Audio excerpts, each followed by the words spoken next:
This is episode 13 with Sten Morgan.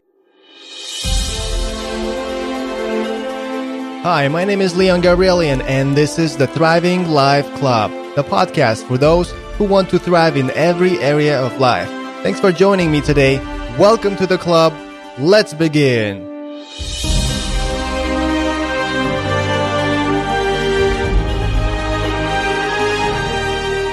Welcome back to the club, champion.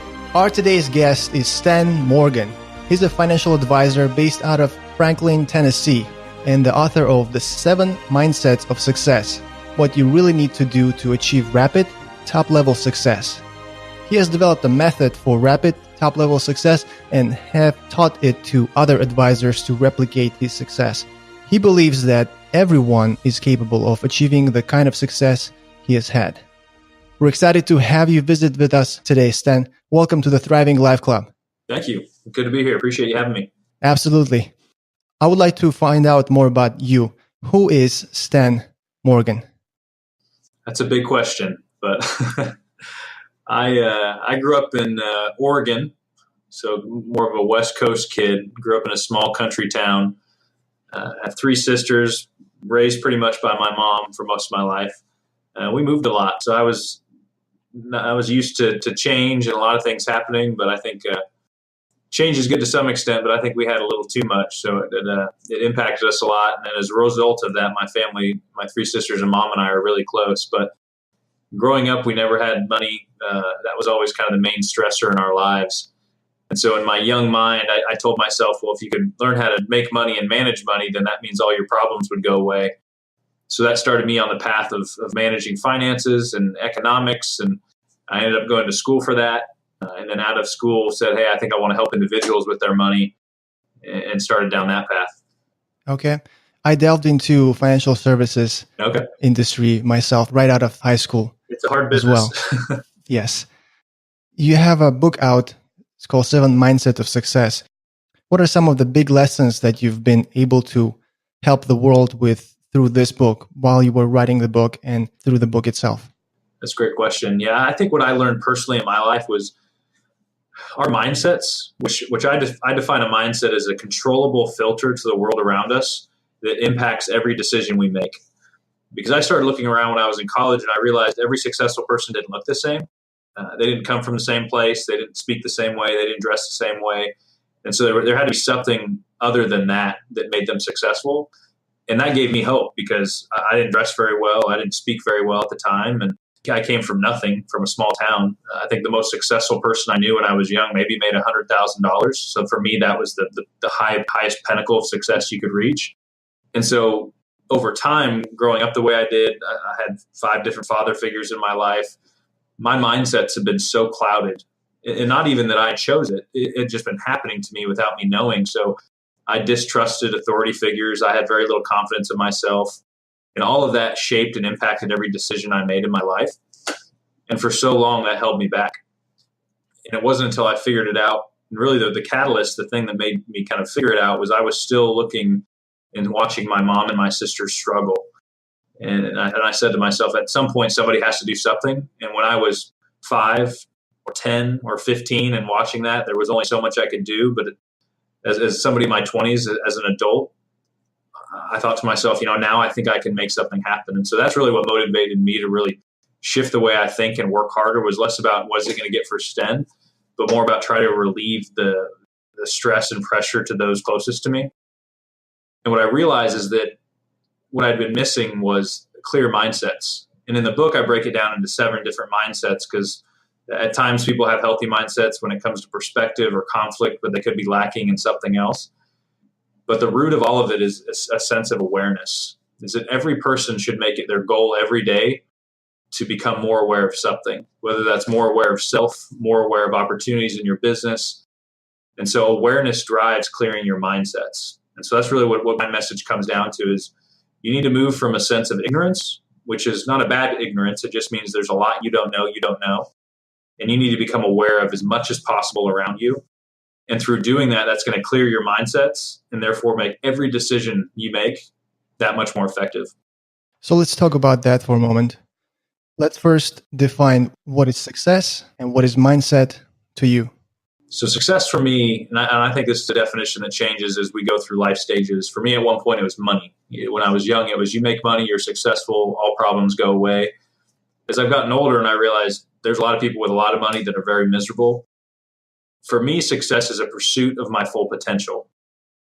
And for me, full potential is not a fixed point. At least it isn't now. At one point, it might have been. As I've learned, as I overcome new obstacles, I would have thought before I wasn't capable of writing a book. Well, then I did. So now my full potential has moved even farther out. And so for me, success is a pursuit of full potential. And it's my daily habit. It is, I want to improve in some way every day as a husband, a father, a business owner, a team member. That is my pursuit. And for mindset, again, I say that's my filter, which means if I feel like something's not going well or I'm not seeing a situation clear, everybody has to learn to essentially their first instinct should be, what is wrong with me? How am I potentially influencing this situation? Because a lot of people spend a lot of time coming up with excuses. They're blaming other people. And there's 90% of the things that happen every day and in our life we have zero control over. So we need to forget about that and worry about the 10%. And the 10% really is us. It's what are we going to do to say? How are we going to say something? How are we going to sell something? All of that we control, and that's what we should focus on. And that's our mindset. And you mentioned that you worked at eliminating stress points by achieving success in your life with your mother and helping her probably. What has been the biggest stress point or stress points that you had to deal with? I think a big one is recognizing that as a child, especially, your world is shaped for you. Most of the decisions that impact your life on a daily basis are made by other people, and so you're really kind of tossed around a ship in the ocean. You're not even aware enough to push back on it. And so for me, it was really at one point, and this happened to me kind of late in college, was for the first time sitting down and kind of decompressing and saying, who am I? Like at my core, and what things have shaped me that had nothing to do with me. And then a big one for me was perspective and authority. When I played basketball in college, and if a coach tried to tell me what to do, I'd say, forget about it. You don't care about me. Well, that's because I had 5 dads. Like that wasn't who I was. That wasn't who I was created to be, but I'd been shaped into that. And so there were some pain points around conflict with other people. My goal was to always win. If you disagreed with me, I was going to squash you with an argument. That's a terrible mindset. But it had been shaped in me just through my environment and experiences, and most of them I didn't even choose. So I think a big part was kind of the hardest pain point was really being able to look inside myself and saying, the biggest obstacle to my success for the first 20 years of my life was me. The reason I missed out on scholarships to big schools for basketball was because of me. Everybody was telling me it was my fault, and I was telling them it was everyone else's fault. And so that was the hardest thing there for me, was that pain point. The pain point when it came to my family was actually realizing some success and being okay with it. Because as I started earning some income, and in my early 20s, I was making more income than anybody in my family ever had, you can feel bad for that. And some family members might make comments about it. You take a nice vacation, and all of a sudden they're making judgment of how they're 60 years old and they've never taken a trip that nice. And so really learning you need to be successful. But the way I balance that is that we give away a lot of money. We sent my mom and aunt to Africa for 2 weeks. We bought her a new car. We give a lot to ministry and different charities. And so it's trying to remember where I came from to say, hey, success is okay. It doesn't make you a bad person, but how are you setting that back into the world? Sten, how did you become self-aware? I did a trip in college for basketball, and I had been through a hard relationship. I was overcommitted person. I mean, you have 3 sisters and a single mom. When I dated somebody for the first time, it was, hey, I'm in all the way. Let's get married. Whatever you need, I'm here for you. It was unhealthy kind of relationship balance, but that kind of fell apart, and we broke up, and that kind of devastated my world in college. And it was then I started realizing, how was I defining myself? I defined myself as a basketball player. So when things went wrong, that made me a bad person. I defined myself by a relationship. So if that went away, that meant I was a bad person. So I was defining myself, and everything I was feeling each day was connected to something external that could change at any moment, whether I impacted or not.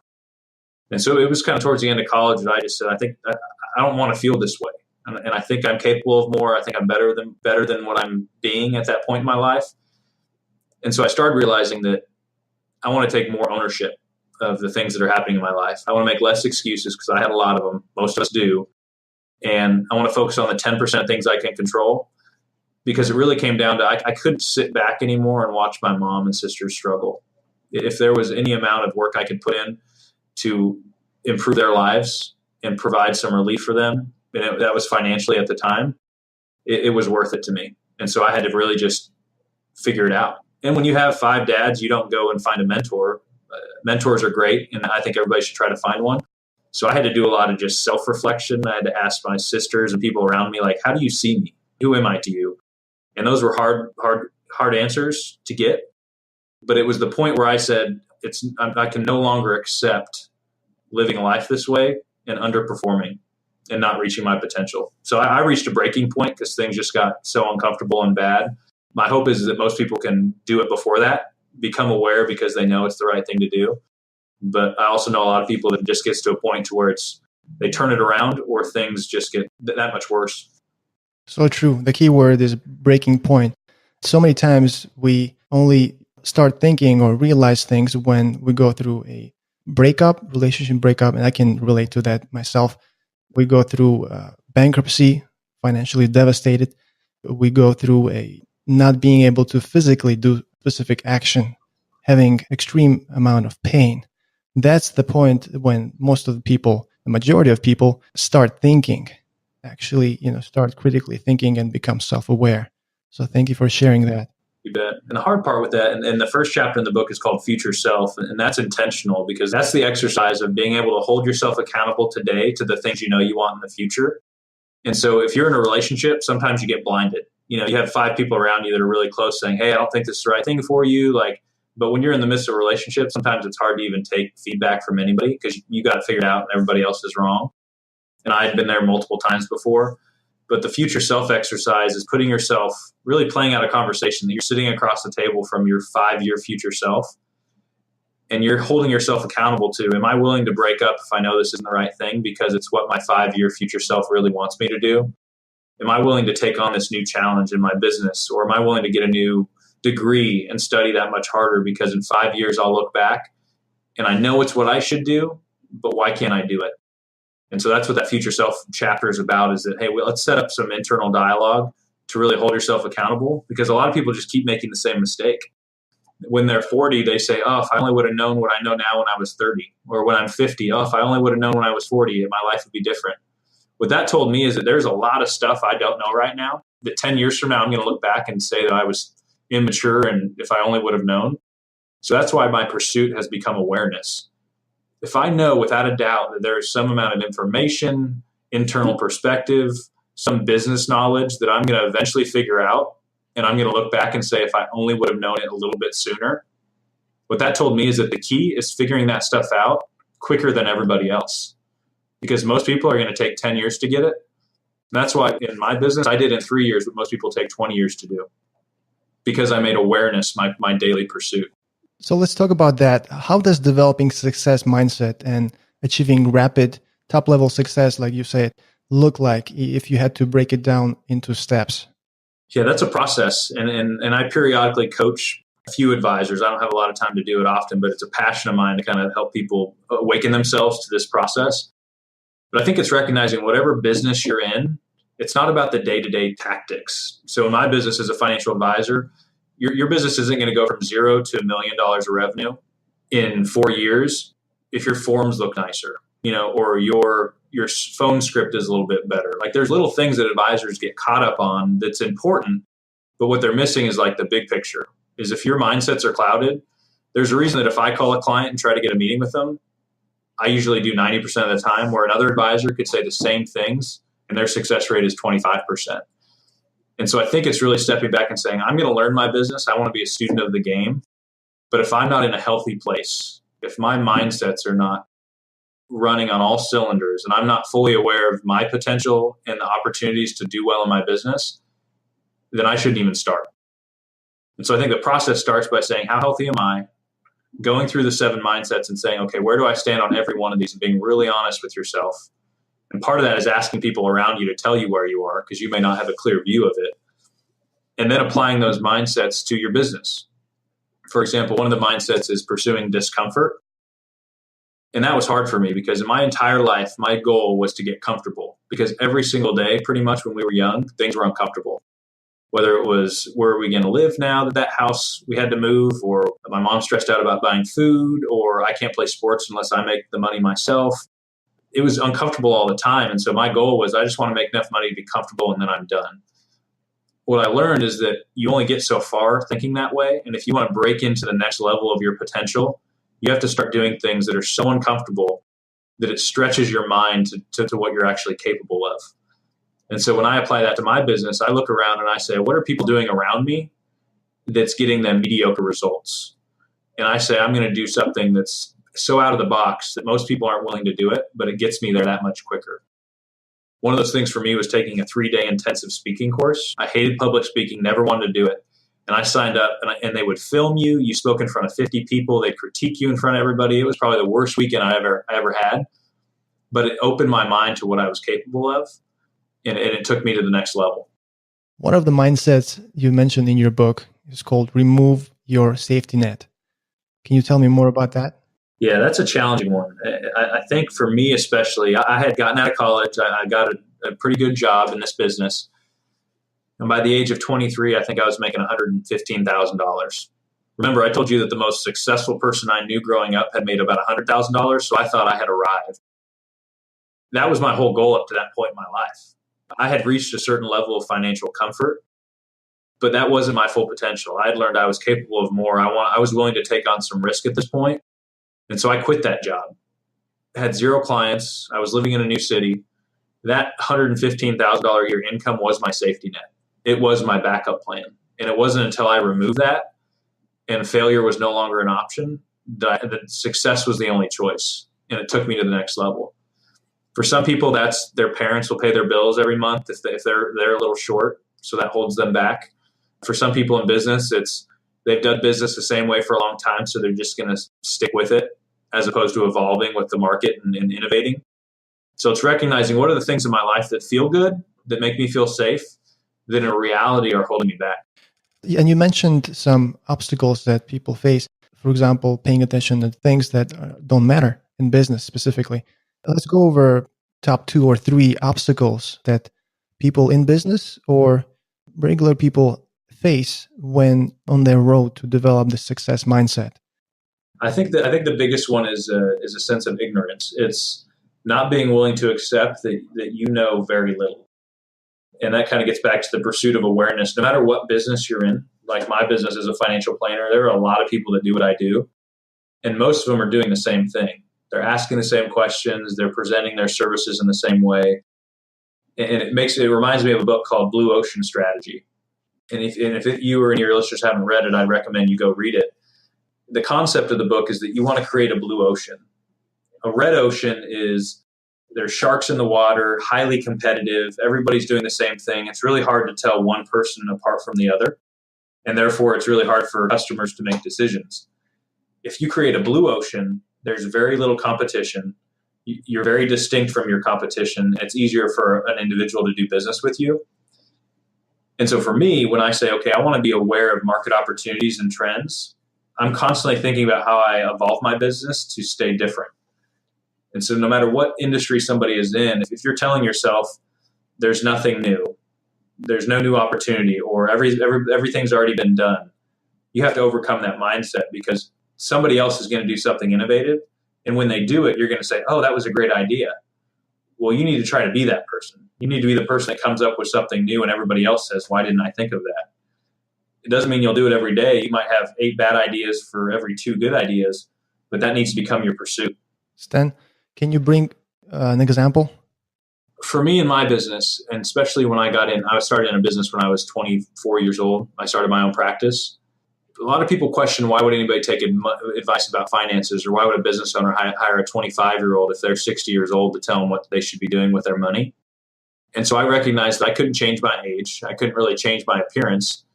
And so what I did is I said, but I think I can study more and be smarter than most of everybody else in the business. There's still a lot of people smarter than me, but I made it my pursuit to study more than everybody else. So when I was 24 in the business, I had designations that a lot of people don't have for 10 years.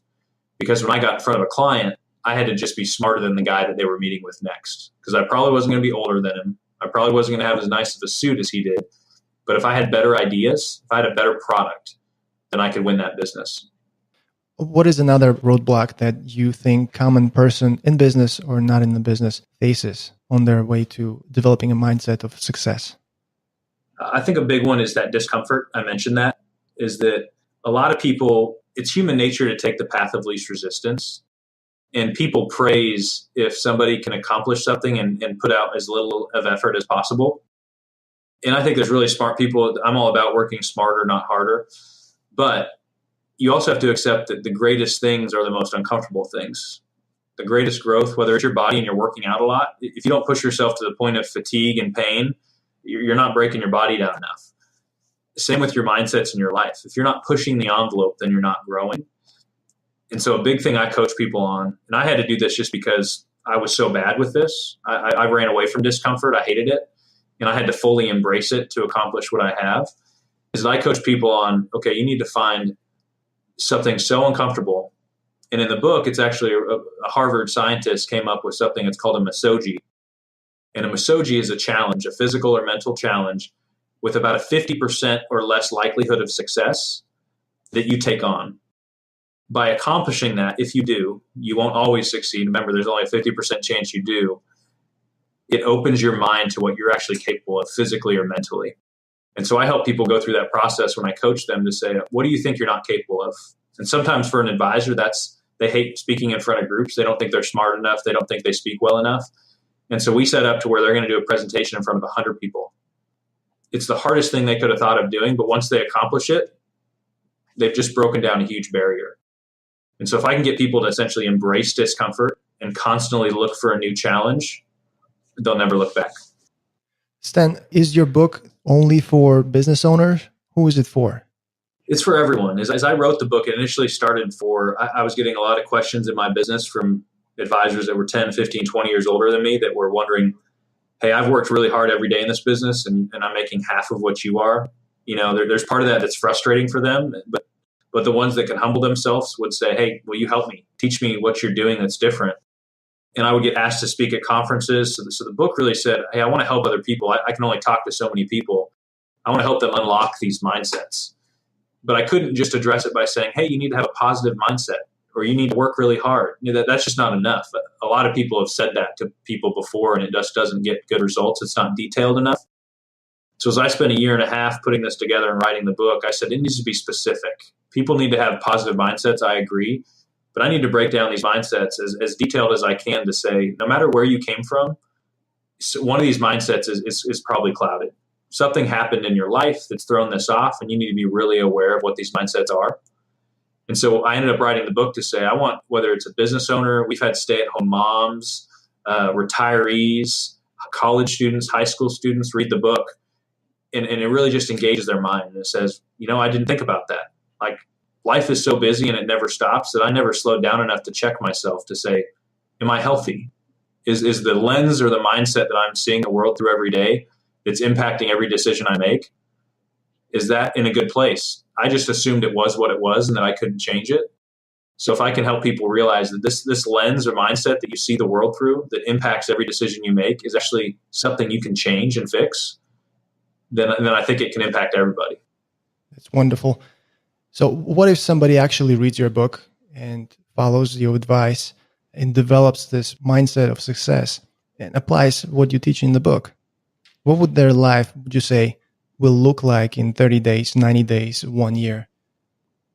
That's a great question. I think it becomes an endless pursuit. There's times where my mindsets still get clouded. I wrote the book and I'm sitting here like, oh, wow, conflict. I didn't handle that conversation with my spouse, my wife, very well. I got pretty defensive and I wanted to win.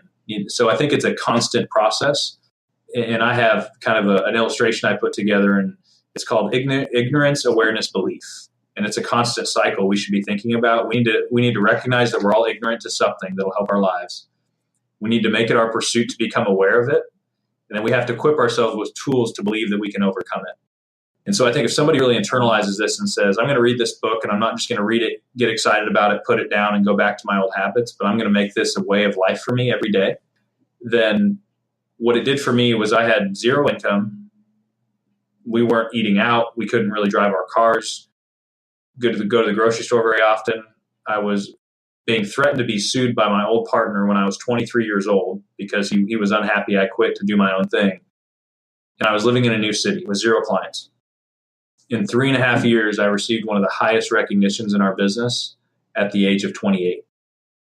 So, and it turns heads. It is a different kind of success because you're not focusing on the wrong things. These mindsets, what will happen is if you focus on the mindsets, all the other decisions come easier. Your business decisions are immediately impacted. Your life decisions are immediately impacted. It's a big thing to bite off, though, to look at this book and say, can I address every one of these mindsets right away? And you can't. So what I coach people to do is I say, read the book, become aware of what the mindsets are, but you need to pick one that you can address right away. And some of those that have kind of come to the forefront for people has been discomfort, because if you start taking on challenges that you never have before, you'll see immediate results. Whether that means your income goes up because you took on something new, or it just gives you more confidence in yourself, that can be an instant win. Another one is future self. Is if you can learn to constantly question what you're doing today and how it's going to bring you closer to your definition of success, whatever that is, that will immediately impact what you're doing. So I would tell people, read the book, become aware of these mindsets, but focus on future self and discomfort. And in 30 days, you'll have accomplished something you never have. And that's one of the exercises I put in at the end of each chapter, is kind of saying, okay, you read this book, now what do you do? And if you can learn to kind of evaluate your future self, if you can become really good at it, there's a chance you might switch industries. You might quit your job. It'll improve your relationship, because for the first time in your life, you may actually be looking internally and saying, how am I doing? That's excellent. Yes, Stan breaks down the 7 mindsets: future self, remove your safety net, perspective, circumstances, discomfort, conflict, and time balance. Those are the 7 mindsets. And he just mentioned mindset 5, which is the discomfort, and then mindset number 1, future self. Let's go back to when you quit and decided to do your own thing, you said. What made you quit and start your own firm? For me at the time, I was part of a firm that had a lot of clients. So I think every advisor might have had 1,000 plus clients. And I realized that I wanted to do something different. I wanted to create that blue ocean. And it was hard for me to do that if I was just trying to service that many people, because not many advisors can service that many people that well. It's just hard to keep up with it. And so I had internally, a young 20-year-old something, been thinking to myself, I think there's a different way to do this. I'm going to talk to my partner. I don't know if I'm getting paid enough based on the revenue I'm bringing in. I was not entrepreneurial growing up. My family did not take risks because we couldn't afford to. And so my intention wasn't to break off and start my own business. But the conversations and the internal challenge I was having, I brought that to my partner. And I said, this just doesn't seem right. And he wasn't willing to change. He was making enough money. He just wanted to kind of keep letting the ship go wherever it was going and not be strategic about it. And I walked in that morning fully intending to continue working there for a long time. And by lunch, I was being escorted out and I quit my job. So I think there's a better way to do it than that. But as I reflect back on that, if somebody goes through these mindsets, what it'll allow them to do is really recognize, okay, I am where I want to be. I just need to be better at what I'm doing. Or this isn't very fulfilling. My goal is actually totally different. Therefore, I'm going to start grooming myself and improving myself to be ready for that jump. When I talk about removing safety nets, you shouldn't be reckless. If you have kids, if you're married, don't go quit your job tomorrow. That's not the goal. But recognize, this job doesn't really make me happy. I make enough money to pay my bills, but I'm going to start looking for something else. And then maybe you find that thing, but you're still working at this other job. And the next question is, okay, what do you need to do now to prepare yourself for that next job? Do you need to take a test? Do you need to take a speaking course? What do you need to do to equip yourself? And as quickly as possible, you need to remove that safety net. So for me, it happened unintentionally to some extent. And after I kind of rang the bell, I couldn't unring it. But the safety net was gone. And at that point, failure was not an option. I was married. I just bought a house. We were planning on having a kid that year. We had our daughter the next year. So at that point, it's, okay, everybody's looking to me. Failure is no longer an option. We got to make this thing happen. Going full throttle forward, right? Oh, yeah. But that's intimidating. I had an office space and I would show up to work and not know what to do. So it was a process. I didn't have a book like this. I unfortunately didn't have a mentor. And so for me, it was learning a lot of this stuff the hard way. I wasted a lot of time. I ruined a basketball career just because I had a really bad temper and couldn't take advice from anybody. I have to live with that now. that I missed out on a big opportunity for myself. And because I have to reflect on those things, and there's other things in my life where I'm like, man, I handled that really poorly and I wasted time. Time is our most precious asset. And I'm going to try to make myself so aware of my own flaws, of the risks around me in business and in life, because I want to have as few regrets as possible. And what's amazing is we already know, because if you look at any study, the biggest regrets that people have at the end of their life is, I didn't spend enough time with family, or I didn't take enough risk in my life. I didn't travel as much as I wanted to. But most people are going to continue to have those same regrets. And I want to help shake people loose to say, you don't have to, you don't have to settle and just repeat the cycle everybody else does. Success is different for all of us. I'm not saying that if people apply these mindsets in 4 years, they're going to be making $1 million. But if you apply these mindsets and you're not, I bet you can double your income in a couple of years. Even if you don't double your income, I bet you're a lot happier. You might find the job you really want. And so the mindsets, the result really depends on what your goal is. But if you apply the mindsets the right way and you make it a goal every day to do it, you'll get whatever that outcome is you want 10 times faster. And it'll turn heads. I mean, I'm getting calls from people around our business because it's so unusual for somebody in their 20s to be making the money I'm making, to have the clientele I'm having. It arguably has not been done before. And so people are saying, you grew up in a small town, you had no money, you don't have any clients that are your friends or family because your friends and family didn't have money. How are you doing that well? And it's because of this. It's the way I think every day. It's the ignorance, awareness, belief cycle that I think about every day. And that's where I want to help people say, focus on this first and everything else will come. You said ignorance, awareness, belief. 3 stages. Yep. And the visual I put together, and I have this on a card, I can get you the PDF actually. So I'll send that to you. So if any listeners want it, it's on my desk every day. And the visual is it's a man standing there, and ignorance, he's looking the other way. And in the background is a tall mountain. It's the peak. The awareness is the next one, where the person is actually looking at the mountain. And belief is a visual of them imagining themselves at the top of the mountain. So most of us live our life in ignorance, which means for me in that illustration, I had been looking off in the distance, and my goal of success was a small hill. And I felt if I got to the top of that hill, I had arrived. And it wasn't until I had become more aware and I turned around and I realized, wow, there's a huge mountain behind me, which is my potential. And I didn't even know that potential existed. At some point in my life, I thought the most successful people made $100,000. And I realized, wait, people make millions of dollars a year. Like, that's actually possible to do that. I was aware that that was now possible, but now I had to believe that I could do it. And so we all need to recognize we're ignorant to something that could change our life. We need to make it our pursuit to become aware as quickly as possible. And then the last step, which is also a hard step, is saying, okay, I need to equip myself with the belief that I can achieve that. How easy it is, or how different it is from going from $0 to 100,000, from 100,000 to $1 million. How would you compare that? Is it the same amount of effort? I think it's dramatically different. I've heard before, as I've been in business more now, that very successful people say the hardest money they ever made was the first $1 million. And everything after that was much easier. And I think what they mean when they say that is that, and for me, if I went from 0 to 100,000, going from 0 to 100,000, you're learning a lot of stuff. You're breaking a lot of bad habits. It really feels like a grind. But when I went from 100 to 200 to 400, at some point you recognize that you've really figured out the mindsets, the tools, the strategies that make you successful. And then from there, it's about, how do I leverage my time better? And that's one of the chapters in here is called time balance. And when I got into business, the people that I saw that were really successful, they worked 15 hours a day. And remember, I grew up with a single mom, 3 sisters. I had seen multiple father figures come into our life. They worked all the time. We never saw them. And that wasn't good for relationships. And especially if I had kids, my dad's father figures weren't around very often. And if they were there for a little bit and then they left and I never saw them again. That I said, I'm going to be home. I'm going to be with my kids, but I don't think I have to sacrifice success to do that. And so for me, I get in probably at 7:45. I work out in the morning. I work. I probably get home about 5:15, 5:20 every day. Don't work on the weekends. But I'm making 10 times the income that people are that are working twice as much as me. It's because I'm extremely intentional with my time. I can accomplish in 4 hours what most people do in 8. So you don't have to sacrifice your life to become successful. You can do both. but you have to figure out the tools and the mindsets to do it.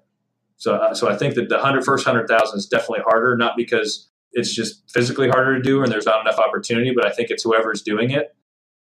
If they're going to break that $100,000 threshold and eventually make $1 million, $2 million, they're really breaking themselves down. They're reshaping their mindsets and themselves. And then once they figure it out, the next 100,000, the next million, they're just figuring out how to work smarter and apply the lessons they already learned. Right. Leveraging and duplicating the same result on a bigger scale. Exactly. So now we're in a stage of my business where I have staff, but we're looking to add staff, and we're looking for the right people because there's only so much of my time to go around, but our process is so good that it can impact more people. And then you run into in business, the most valuable, most difficult asset to acquire is human capital, good people. How do you find good people to help duplicate it? And the most successful people I've seen out there, they have the right mindsets, but they also figured out how to find the best people to put around them. Right. The people who are going the same direction that you're going in.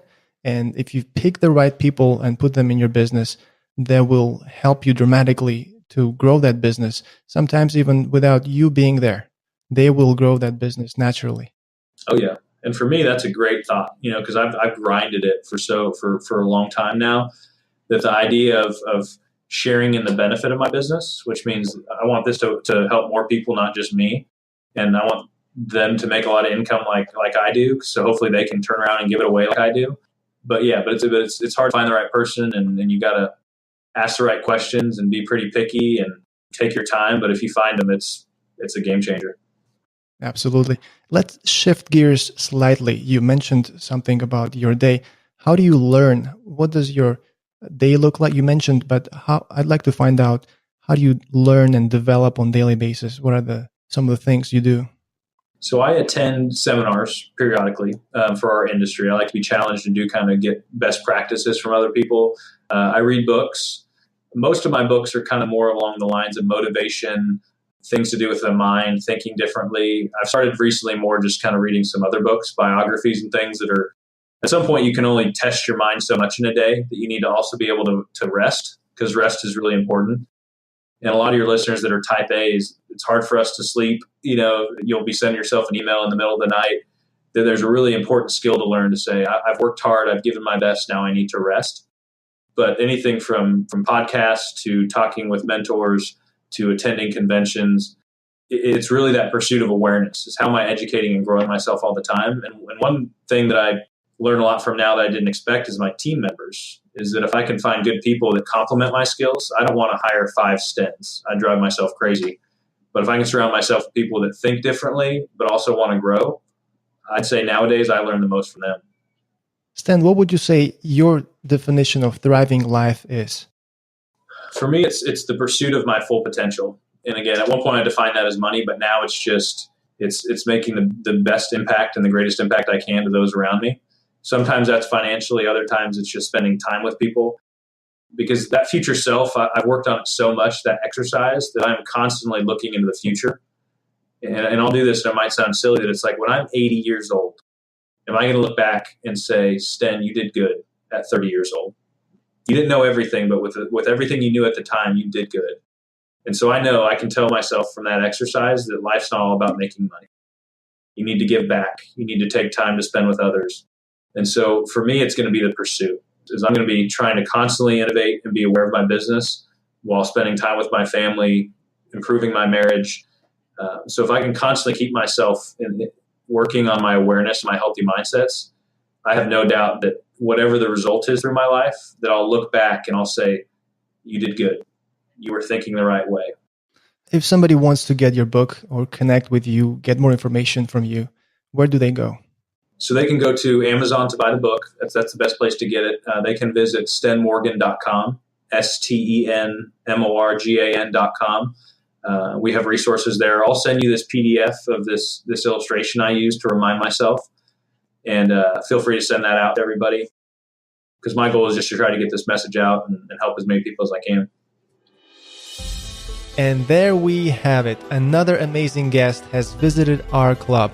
Make sure to subscribe to the Thriving Life Club podcast on your favorite app. Simply go to thrivinglifeclub.com/ and the name of your favorite platform: iTunes, Stitcher, Spotify, Google Play, YouTube. You get the point. You will find the show notes, the episode freebie, and the resources mentioned during the episode by navigating your browser to thrivinglifeclub.com/ and the number of this episode. For example, for the episode 3, you would go to thrivinglifeclub.com/3. For the episode 7, you would go to thrivinglifeclub.com/7. We want to make this podcast the #1 podcast on iTunes in its category. When you feel inspired, head over to iTunes and give us a quick review to keep the podcast commercial free and get it discovered by more people like you and families like yours. Rate and review the podcast on iTunes and share it with your friends. Let's inspire more people together. And until the next episode, just remember, start where you are, use what you have, do what you can, live a thriving life.